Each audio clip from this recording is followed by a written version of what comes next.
চলেন, আমাদের প্রধানমন্ত্রী জনাব তারেক রহমান হুজুরদের কাছে প্রস্তাব দিয়েছেন যে সারা বিশ্বে একদিনে রোজা এবং ঈদ করা যায় কিনা। তাহলে হুজুররা কি বলেন, চলে সেটা শুনে আসি।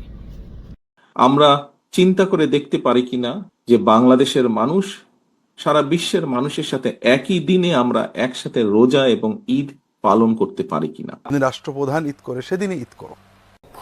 রাষ্ট্র যেই দিনে ঈদ করবে, যেই দিনে সিয়াম পালন করবে, যদি ভুলও হয় আমি এবং আপনি সেই দিনেই ঈদ করব এবং সেই দিনেই সিয়াম পালন করব।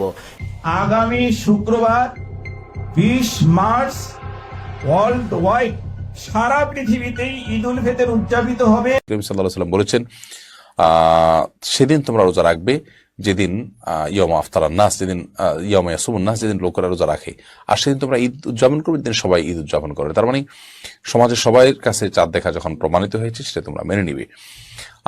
আমরা জানি যে আমাদের নবী করিম সাল্লাল্লাহু আলাইহি ওয়াসাল্লামের সময়ও কিন্তু মক্কার বাইরে আরো অনেক দূর দূরান্তে ইসলাম ছিল। তারা প্রত্যেকে কিন্তু যার যার এলাকার চাঁদ দেখার উপর নির্ভরশীল থেকে তার উপর নির্ভর করে তারা কিন্তু রোজা রেখেছেন এবং ঈদ উদযাপন করেছেন। আপনি যদি বলেন যে এখন তো টেকনোলজি চলে আসছে, আমরা তো মুহূর্তে মুহূর্তে জানতে পারি, প্রশ্ন হলো ইসলাম তো সার্বজনীন এবং সর্বকালীন, সব সময়ের জন্য, যার কারণে ইসলামে যা দেওয়া হয়েছে তার সব যুগে সব সময়ে সমানভাবে আপনি করতে পারেন। যে চাঁদ দেখে রোজা রাখো, চাঁদ দেখে ঈদ করো, কিন্তু এই চাঁদ দেখা প্রত্যেকে যার যার মতো দেখবে আর ঈদ করবে, একটা সমাজ জাতির মুসলমান এক একজন এক একভাবে ঈদ করবে, এই ব্যবস্থা ইসলামে অনুমোদন করা হয়নি। ইসলামের সামাজিক এবাদতগুলো যেগুলো অনেক মানুষ একসাথে করে, এগুলো রাষ্ট্র এবং সমাজ নিয়ন্ত্রিত। আর এজন্যই রাসূলুল্লাহ সাল্লাল্লাহু আলাইহি ওয়াসাল্লাম বলেছেন, যেদিন সব মানুষ ঈদ করে তোমরা সেদিনই ঈদ করো, যেদিন রাষ্ট্রপ্রধান ঈদ করে সেদিনই ঈদ করো। রাষ্ট্র যেই দিনে ঈদ করবে, যেই দিনে সিয়াম পালন করবে, যদি ভুলও হয় আমি এবং আপনি সেই দিনেই ঈদ করব এবং সেই দিনেই সিয়াম পালন করব। এটা অসম্ভব।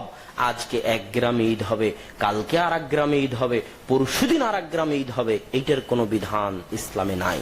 ভিডিও দেখে আপনি কি বুঝলেন? আমাদের প্রধানমন্ত্রী জনাব তারেক রহমানের যে প্রস্তাবটা করছেন, আসলে কি প্রস্তাবটা বাস্তবসম্মত কিনা, আর সব পৃথিবী মিলে একসাথে রোজা এবং ঈদ করা যায় কিনা, আপনার মূল্যবান মতামত দিবেন। ভিডিওটা ভালো লাগলে শেয়ার করার অনুরোধ থাকলো। আসসালামু আলাইকুম।